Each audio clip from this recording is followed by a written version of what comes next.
이 시간 길을 묻다라는 제목으로 하나님의 은혜를 나누길 원합니다. 사역을 하다 보면 청년들이 참 많은 다양한 이유로 교역자인 저를, 목사인 저를 찾아옵니다. 취업이 되지 않아서, 또 때로는 인간관계에 마음이 무너져서, 그리고 너무 오랫동안 준비했던 시험이 내가 원하는 결과를 받지 못해서, 각기 참 다른 환경, 다른 상황 속에서 다른 이유들로 그렇게 항상 찾아오는 것 같습니다. 여전히 우리의 삶에는 안타깝게도 우리가 열심히 예수를 믿지만 해결되지 않는 문제와 고민들이 정말 산처럼 산적해 있는 것 같습니다. 그런 우리에게 오늘의 말씀이 정말 큰 위로이고 유일한 소망이 되면 좋겠습니다. 여러분이 저와 함께 읽으셨던 오늘의 본문 말씀은 바울에 관한 말씀입니다. 여러분 바울 잘 아시죠? 바울이 어떤 사람입니까? 라고 청년들에게, 학생들에게 질문하면 교회를 어느 정도 다닌 사람들은 이 바울이라는 사람이 꽤나 익숙한가 봅니다. 어떤 이들은 유대인입니다 라고 대답하기도 하고요, 원래는 사울이었어요 라고 대답하기도 합니다. 조금 성경을 아는 사람들은 유대인을, 예수 믿는 사람을 핍박했던 유대인입니다 라는 말도 해요. 그리고 오늘 여러분이 읽으신 본문 말처럼 다메섹 도상에서 예수님을 만난 사람입니다 라는 대답도 자주 듣는 것 같습니다. 맞습니다. 바울은요 정말 유대인이었습니다. 그리고 예수 믿는 사람을 누구보다 가장 먼저 핍박했던 아주 대단한 사람이었고요. 그럼에도 또 다른 일을 하기 위해서 다른 곳으로 이동하는 중에 예수님을 만난 사람이 우리가 너무 잘 알고 있는 사도 바울입니다. 오늘 본문은요, 그 바울이 스스로가 예수님을 만났던 어떤 말로도 표현할 수 없는 그 은혜의 장면을 자신의 입술로 먼저 간증하는 본문의 말씀입니다. 사도행전에서는요, 이 바울의 회심 사건, 오늘 말씀처럼 예수 그리스도를 만난 이 은혜의 장면이 3번이나 등장합니다. 먼저는 9장에 등장합니다. 누가의 시선으로 바울이 처음 회심한 장면이 나오고요. 그리고 여러분이 방금 읽으셨던 22장 본문 속에서 두 번째로, 사실은 바울의 입술로 처음 등장하는 바울의 회심 장면입니다. 그리고 사도행전 26장에 3번째로 등장합니다. 이 사도행전을 지은 누가가 왜 이렇게 3번씩이나 반복하면서 이 성경 안에 바울의 회심 사건을 기록하고 있을까요? 이유는 당연하겠죠. 너무나 귀한 사건이고 너무나 중요한 사건이고 이 장면 가운데 주시는 하나님의 은혜가 너무 크기에 하나님께서 3번씩이나 강조하며 기록한 것이 아닐까 생각이 됩니다. 그럼 오늘 본문을 함께 살펴보겠습니다. 여러분이 처음 읽으셨던 사도행전 22장 6절을 제가 한 번 더 읽어드리겠습니다. 가는 중 다메섹에 가까이 갔을 때에 오정쯤 되어 호련히 하늘로부터 큰 빛이 나를 둘러 비치매. 바울은 다메섹, 다마스쿠스라고 하는 지역으로 가고 있었습니다. 지금 시리아라는 나라의 수도이기도 합니다. 그 가던 중에 호련히만 빛이 임했다고 합니다. 그럼 바울이 지금 왜 다메섹으로 가고 있었을까요? 오늘 본문은 아니지만 그 앞절에 하나님은 그 이유를 분명히 말씀하십니다. 사도행전 22장 5절 중반절인데요, 제가 읽어드리겠습니다. 내가 그들에게서 다메섹 형제들에게 가는 공문을 받아가지고 거기 있는 자들도 결박하여 예루살렘으로 끌어다가 형벌을 받게 하려고 가더니. 우리가 잘 아는 이유입니다. 쉽게 표현하면요, 그 다메섹 그 지역에 예수 믿는 사람들이 있어서 그들을 결박하고 형벌을 내리기 위해서, 조금 우리식으로 표현하면 그들을 핍박하기 위해서 바울은 가고 있었습니다. 왜냐하면요, 바울은 하나님을 열심히 믿는 유대인이었어요. 이때는 사울이었죠. 이 사울은 그 누구보다 율법에 열심이었습니다. 당연히 이 땅 가운데 오신 메시아이신 예수 그리스도는 믿지 않았고요, 구약시대에 또 이어져 오는 그 약속의 말씀, 그 율법, 그것을 지키는 것을 목숨처럼 여겼던 사람입니다. 그런데 다메섹이라는 동네에 예수를 믿는 사람들이, 그들이 모여서 예배를 드리고 그리고 주변에 예수 그리스도 복음을 전한다는 소식을 듣고 그들을 핍박하기 위해서 다메섹이라는 곳으로 발걸음을 향해 가고 있습니다. 또한 성경은 오정쯤이라고 합니다. 낮 12시입니다. 바울은 정확한 시간을 언급하면서 지금 자신의 이 간증, 이 고백에 신빙성을 더하고 있습니다. 이제 6절부터 다시 보시면 성경은 말하고 있습니다. 호련히 하늘로부터 큰 빛이 나를 둘러싸매. 이어서 7절에 보시면요, 그 빛으로 인해 땅에 엎드려져 라는 표현을 하고 있습니다. 바울은 예수 그리스도를 믿는 그 사람들이 핍박하기 위해 다메섹이라는 동네로 발걸음을 옮기고 있었습니다. 근데 낮 12시에요. 너무나 강력한 빛이 그에게 임합니다. 어느 정도로 강력했을까요? 땅에 엎드려져서 아무런 저항을 할 수 없을 정도로 강한 빛을 바울은 맞이하게 됩니다. 그리고 그 빛에서 소리가 들립니다. 사울아, 사울아, 내가 왜 나를 핍박하느냐? 왜 나를 박해하느냐? 이에 바울은 대답합니다. 오늘 여러분이 읽으셨던 본문 8절의 말씀을 우리 한 번 더 한 목소리로 합독하면 좋겠습니다. 8절입니다. 시작. 내가 대답하되 주님 누구시니까 하니 이르시되 나는 내가 박해하는 나사렛 예수라 하시더라. 바울은 이렇게 정말 강력한 빛 안에서 예수 그리스도를 만납니다. 여러분은 예수님을 언제 만나셨습니까? 사역을 하다가 종종 수련회 중에 Q&A처럼 무엇이든 물어보세요 라는 이런 프로그램들을 종종 진행했던 기억이 있습니다. 저는 청소년 사역을 꽤 오랫동안 했는데요. 그때 한 청소년이 저에게 이런 질문을 했습니다. 목사님은 언제 예수님을 만나셨습니까? 목사님은 언제 구원받으셨어요? 제가 이 질문을 듣는데요. 신기하게도 저는 모태신앙이거든요. 선뜻 대답이 안 나오더라고요. 목사님 언제 예수님 만나셨어요? 목사님 언제 구원받으셨어요? 저 진짜 예수 믿는 사람이거든요. 구원의 확신도 있거든요. 복음에 바울만큼은 아니지만 나름 주저함 없는 그런 열정도 있는 사람이라고 생각됐는데 이 질문 앞에 선뜻 그 선명한 접점이 떠오르지 않더라고요. 그래도 저는 목사거든요. 제가 구원의 확신이 없다는 게 아닙니다. 여러분 보셔도 예수를 정말 잘 믿게 생기지 않았습니까? 그렇죠? 네, 여러분의 예상대로 저는 예수 정말 열심히 믿었던 학생이었습니다. 중등부, 고등부, 대학부 한 번도 교회의 품을 벗어난 적이 없는 정말 열심히 예수 믿는 사람이었거든요. 그런데 이 바울처럼 선명한 점이 없어요. 그래서 제가 선뜻 대답을 못 하겠더라고요. 여러분은 바울과 같이 예수님을 강하게 경험하셨습니까? 아니면 저처럼 정말 자연스럽게 은혜대로 이 자리까지 오셨습니까? 문득 그런 생각이 들더라고요. 내가 언제 예수님을 만났고 어떤 모양으로 구원의 확신을 얻었는지는 사실 그리 중요한 것이 아니구나. 정말 중요한 것은요, 여러분 입술 통해서 나를 만나주신 하나님의 은혜가 지금 고백되고 있는지, 그리고 그 구원의 은혜 아래 나의 삶에 진정한 변화가 있는지, 그것이 하나님께서 우리를 바라보시는 가장 중요한 구원의 기준입니다. 우리 삶에 변화가 없다면요, 내 중심의 변화가 없다면 우리는 회심하였다라고 말할 수 없습니다. 예수님을 만나기 전과 후에 나의 삶에 어떠한 변화가 있었는지 스스로에게 질문하면서 말씀으로 들어가면 좋겠습니다. 오늘 본문은 바울이요, 예수님을 만난 그 사건을 스스로 자기 입술로 간증하고 있습니다. 여러분 간증 잘 아시죠? 간증. 하나님께 주신 그 은혜, 그 감격을 나의 삶 속에서 진실된 마음을 담아서 사람들에게 전하고 있어요. 사실 간증이라고 하면 되게 따뜻하고 되게 은혜 가득할 이야기일 것 같잖아요. 이 사도행전 22장은 우리가 바울의 간증이라는 것을 잘 알고 있습니다. 그런데요, 사실 이 상황을 여러분들이 조금 더 깊이 살펴보면 전혀 따뜻하지 않습니다. 그리고 우리가 아는 그 간증의 분위기와는 너무나 다른 말씀입니다.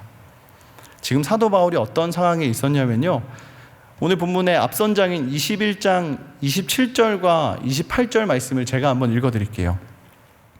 그 이래가 거의 참에 아시아로부터 온 유대인들이 성전에서 바울을 보고 모든 무리를 충동하여 그를 붙들고 외치되 이스라엘 사람들아 도우라, 이 사람은 각처에서 우리 백성과 율법과 이곳을 비방하여 모든 사람을 가르치는 그 자인데 또 헬라인을 데리고 성전에 들어가서 이 거룩한 곳을 더럽혔다 하니.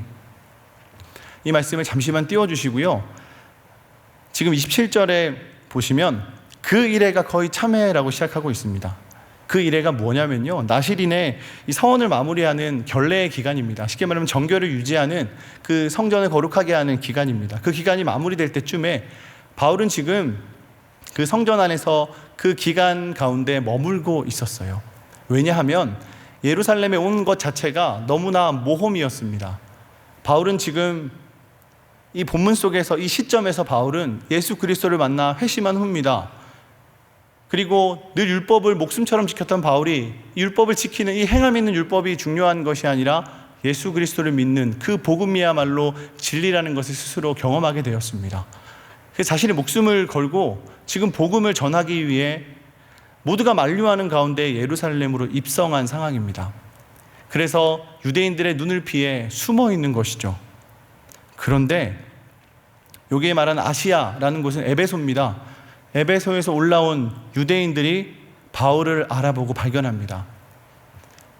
유대인들에게 있어서 지금 현재 시점에서 바울은요, 눈의 가시 정도가 아닙니다. 거의 만나면 죽여야 되는 존재일 정도로 너무나 그들의 마음을, 또 그들의 상황을 힘들게 하는 그런 존재였습니다. 그럴 만도 한 게요, 그들은 정말 이전에 사울처럼 율법을 자신의 목숨처럼 지키고 있었습니다. 그런데 바울은 어떤 걸음을 걷고 있습니까? 율법이 아니라 예수 그리스도를 믿으라고 전하고 있습니다.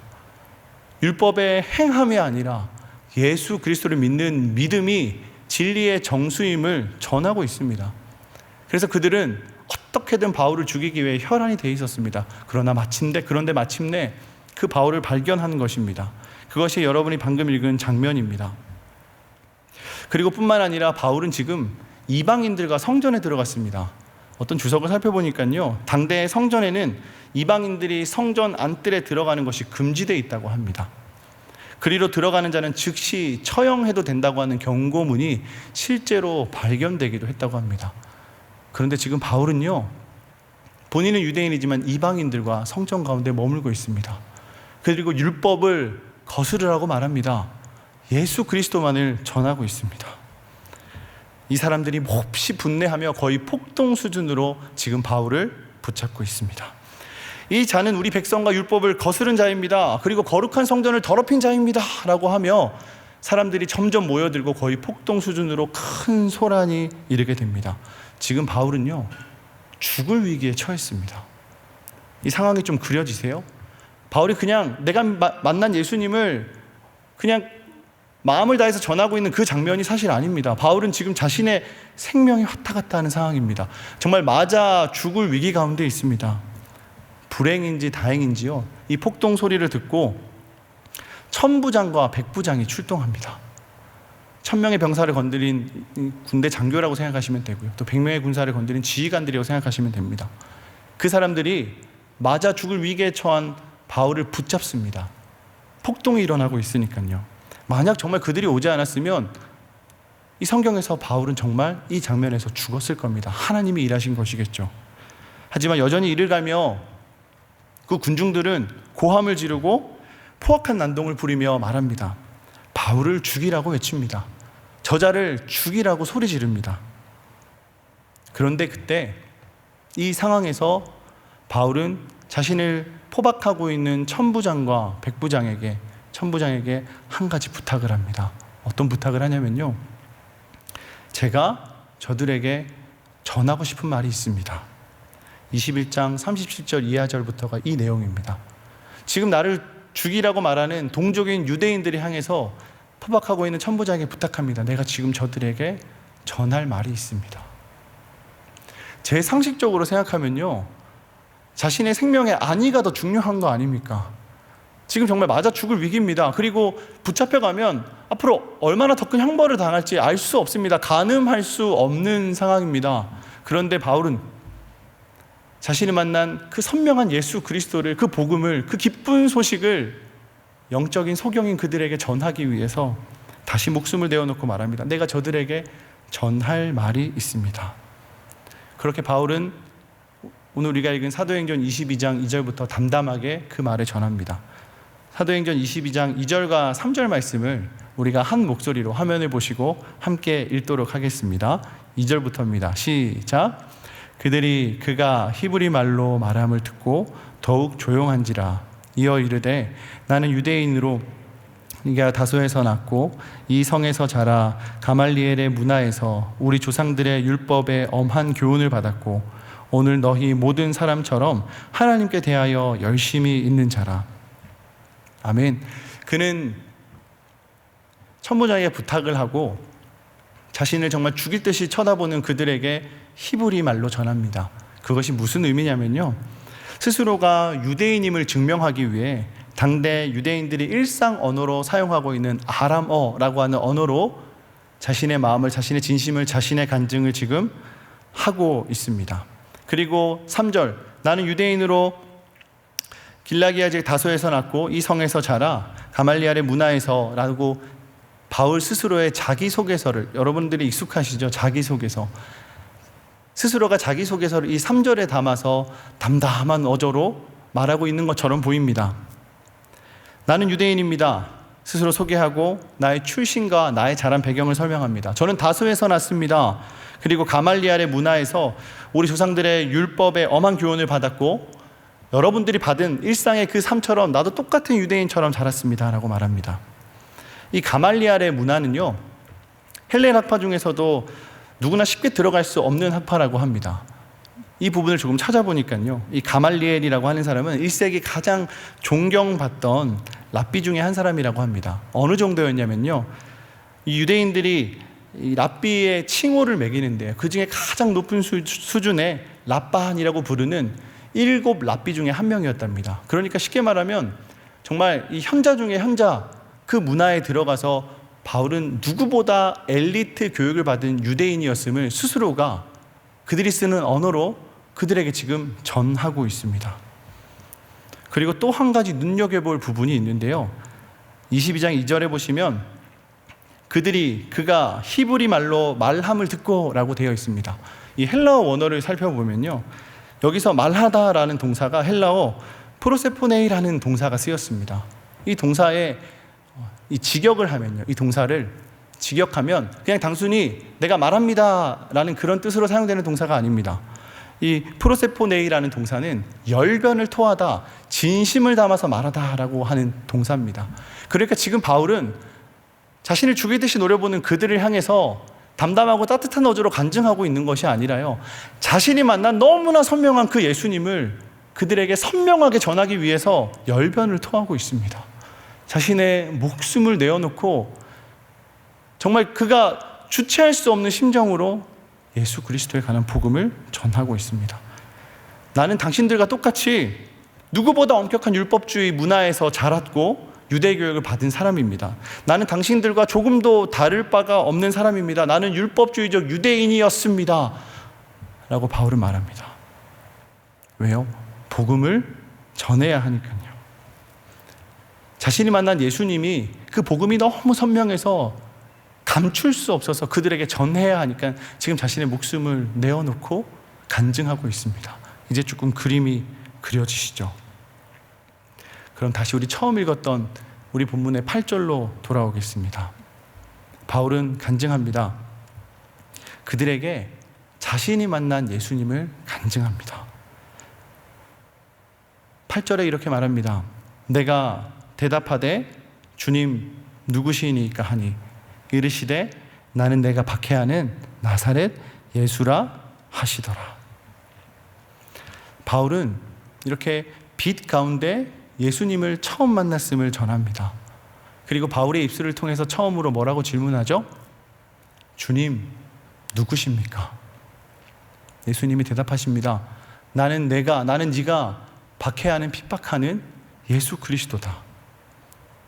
그렇게 바울은 예수님을 만나고 복음을 경험합니다. 지금 바울은 어디로 가고 있죠? 다메섹이라는 곳으로 가고 있습니다. 자신이 정한 방향과 목적지로 걸음을 옮기고 있습니다. 자신의 신념대로 그들을 핍박하러 다메섹이라는 곳으로 가고 있었습니다. 그런데 이 장면에서 바울은요, 호련히 강한 빛에 땅에 엎드려져서 아무것도 하지 못하고 아무런 저항도 하지 못하고 자신이 가고자 했던 그 길에 걸음도 내딛지 못하고 자신이 핍박하던 예수님 앞에 질문하고 있습니다. 당신은 누구십니까? 그리고 10절 말씀에 다시 한 번 더 질문합니다. 오늘 본문 사도행전 22장 10절 말씀을 우리 함께 한 번 더 한 목소리로 합독하겠습니다. 보시고요. 함께 읽겠습니다. 시작. 내가 이르되 주님 무엇을 하리이까? 주께서 이르시되 일어나 다메섹으로 들어가라. 내가 해야 할 모든 것을 거기서 누가 이르리라 하시거늘. 바울은 주님 누구십니까? 라는 질문 뒤에 나는 네가 핍박하는 예수 그리스도라 라는 답을 듣습니다. 그 이어서 바울은 뭐라고 질문하냐면요, 주님, 그럼 내가 무엇을 하면 됩니까? 주님, 내가 무엇을 해야 합니까? 라고 질문합니다. 저 질문을 통해서요, 바울은 지금 자기 인생의 주인의 자리에서 조금씩 내려옵니다. 나의 삶의 주인 노릇에서요, 나의 삶의 그 주인 노릇을 예수 그리스도 앞에 조금씩 내려놓습니다. 그리고 길을 묻습니다. 주님, 내가 무엇을 해야 합니까? 주님, 내가 무엇을 해야 합니까? 예수님을 만나면요, 변합니다. 성전에 와서 교회 예배당에 모여서 이 자리에 앉아서 예배를 드리는 자들이 그리스도인이 아니고요, 예수님을 깊이 만나고 인격적으로 만나 변화를 경험한 사람들이 그리스도인입니다. 아멘이시죠? 저와 여러분은 그리스도인입니다. 예수님을 만나면요, 내 삶의 주인의 자리에서 내려오게 되는 것입니다. 대단한 변화를 기대하십니까? 예수 믿으면 나의 문제가 해결되어지고 내가 그토록 바라던 그 소원이, 그 소망이 이루어진다는 것, 여러분 그거 착각입니다. 그거 복음 아닙니다. 예수님 만나면요, 예수 그리스도를 인격적으로 깊이 경험하면 나의 삶의 주인 노릇에서 나도 모르게 하나님 앞에 엎드려져서 그 왕관을, 그 자리를 예수 그리스도 앞에 내어드리게 됩니다. 그것이 바로 복음을 만난 맛본 자고 예수 그리스도를 경험한 자입니다. 예수 믿는 사람, 예수 만난 사람의 삶은 결코 스스로가 주인일 수 없습니다. 때로는 우리가 너무 그 구원의 은혜를 값싸게 여기며 나의 계획, 나의 고집대로 살고 있지는 않습니까? 저의 청년의 때, 때로는 저의 지금의 기도 제목조차도 너무나 나의 고집스러운 모습이 많고 나의 정욕을 채우는 기도 제목들로 늘 나열하기 바쁩니다. 길을 내 뜻대로 다 정하고요, 그 길 위에 하나님의 은혜가 마구 부어졌으면 좋겠다고 기도하고 있습니다. 그런데 오늘 예수님을 만난 이 바울의 간증을 들어보면 그런 기도, 그런 고백 없습니다. 자신의 왕가를 내려놓고 엎드려 예수님께 길을 묻습니다. 여러분이 정말 예수님을 사랑하는 예수 믿는 청년이라면 여러분 삶에 그 주인의 왕관을 내려놓고요, 예수님 앞에 엎드려 기도하는 청년들이 되길 소망합니다. 여러분이 만약 낯선 마트를 방문했다고 생각해 봅시다. 그 넓은 곳에서 여러분이 사고 싶은 한 가지의 물건을 찾는 것은 결코 쉽지 않습니다. 낯선 마트거든요. 여러분 그럼 어떤 선택을 하시겠습니까? 이전에 경험했던 것처럼 여러분이 다녔던 익숙한 그 자리처럼 막 길을 걸으며 막 구석구석 찾아다니면서 시간을 허비하시겠습니까? 아니면 여러분 눈앞에 여러분이 찾고 있는 물건의 위치를 가장 잘 알고 있는 조끼를 입으신 분에게 그 물건의 위치를 물으시겠습니까? 예수님 외에는 죄송하지만 답이 없습니다. 예수 그리스도 외에는 그 어떤 것도 소망이 없습니다. 우리의 소망은 나를 내려놓고 그분께 길을 묻는 경외함에 있습니다. 예수님 외에 다른 방법, 다른 길이 없음을 믿음으로 고백하는 저와 여러분이 되길 소망합니다. 최근 제가 정말 좋아하는 TV 프로그램이 하나 있습니다. 우리 일청육신 청년들에게는 귀에 닳도록 계속해서 강조하고 있습니다. 간사님 민도님들에게 이 프로그램 무조건 봐라고 할 정도로 권합니다. 여러분이 요즘 어떤 프로를 재밌게 보시나요? 스우파 아닙니다. 스우파 본다고 마음이 따뜻해지진 않습니다. 저는 슬기로운 의사생활 이 드라마를 너무 좋아합니다. 저는 이 드라마를 볼 때마다 이상하게 매 회마다 거의 늘 눈물을 흘리는 것 같아요. 그냥 너무 좋습니다. 매주 거의 2번은 보는 것 같습니다. 저희 청년들에게 예수 믿는 사람이라면 이 드라마 봐야 된다고 그렇게 이상한 소리도 하고 있습니다. 저는 개인적으로요, 양석형 교수님이랑 추미나 선생님 응원합니다. 추추. 네. 이 드라마를 보고 있으면 의사와 환자가 서로 마주하고 있는 장면을 자주 우리는 보게 됩니다.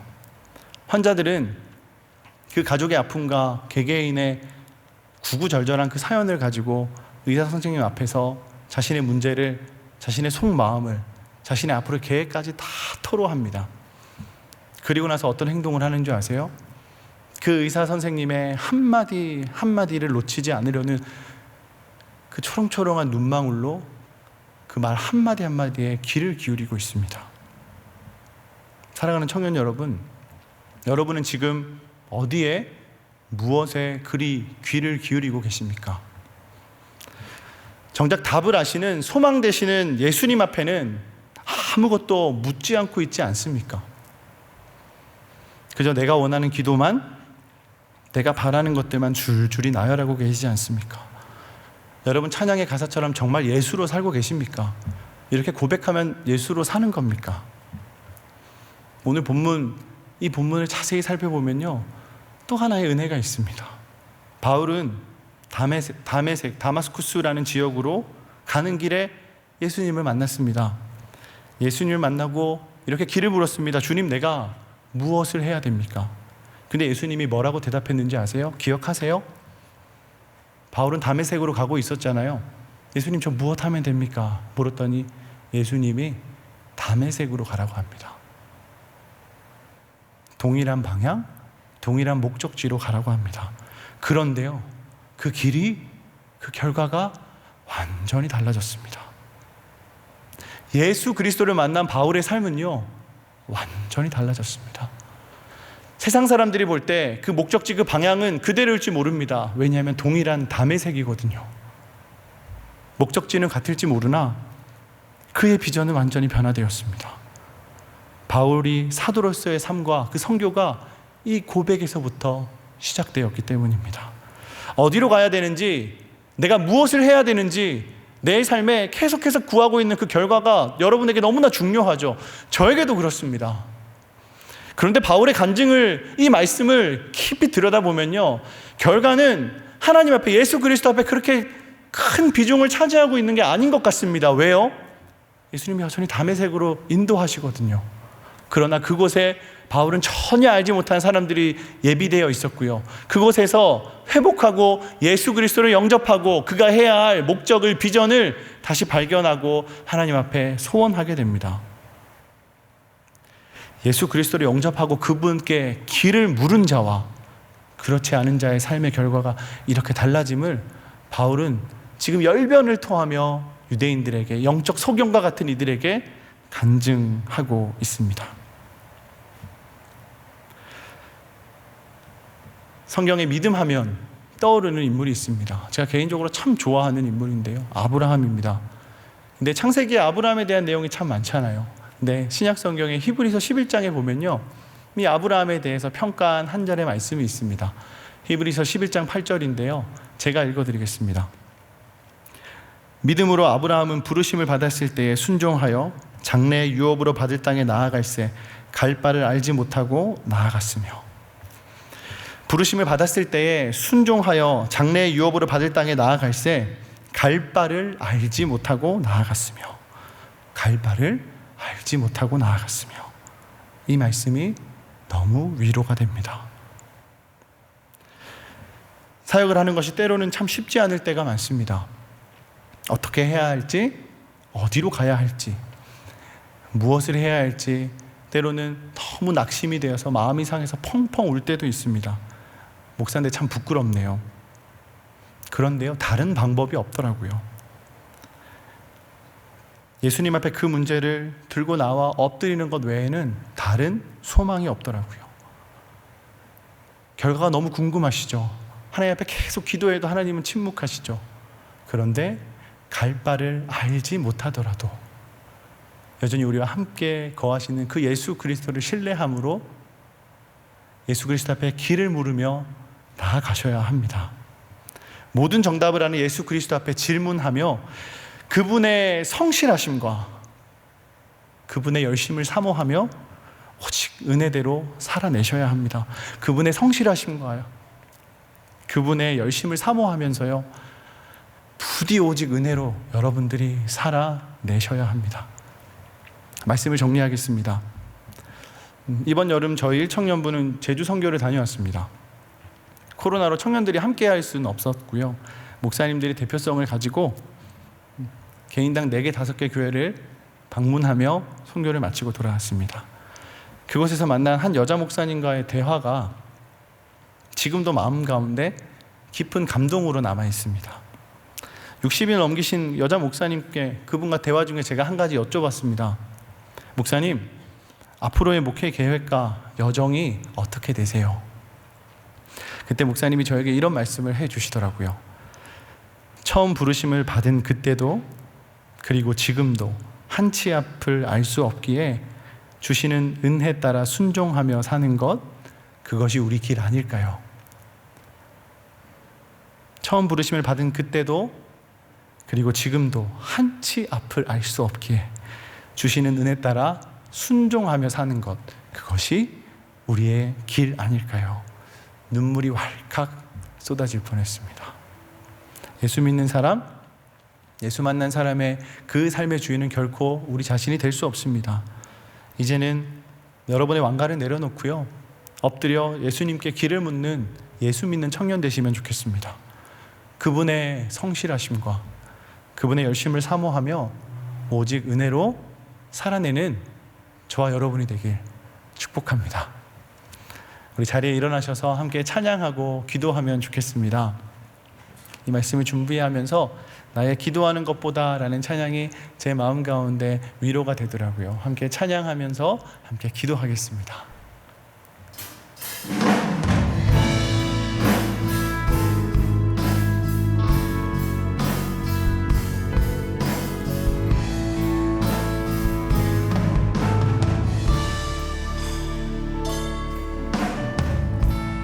나의 기도하는 것보다 더욱 응답하실 하나님, 더욱 응답하실 하나님,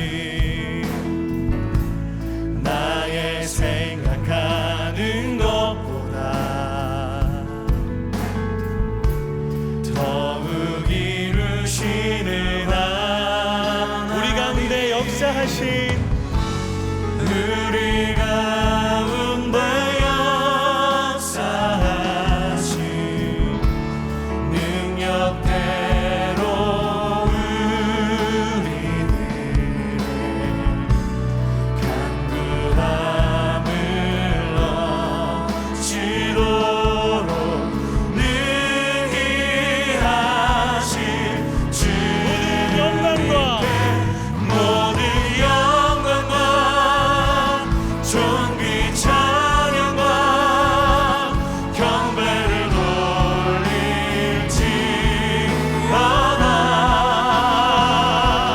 모든 영광과 존귀 찬양과 경배를 돌릴지어다. 역사하신 우리 가운데 역사하신 능력대로 우리들의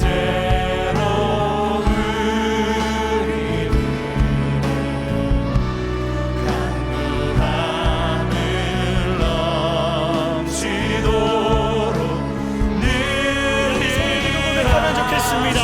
모든 영광과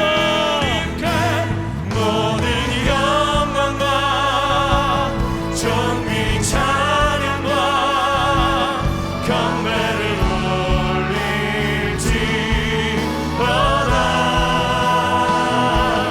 모든 영광과 존귀 찬양과 경배를 돌릴지어다.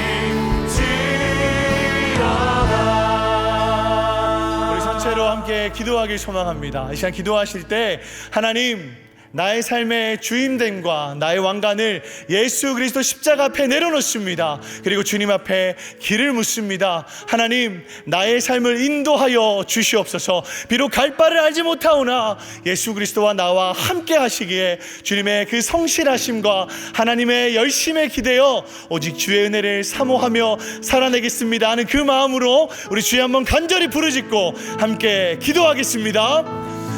주여, 하나님 기도합니다. 주님, 이 시간 이 자리를 주목하여 주시옵소서. 하나님을 사랑하고 주를 경외하는 이 청년들의 입술을 주님 기억하여 주시고, 하나님 앞에 우리의 교만함과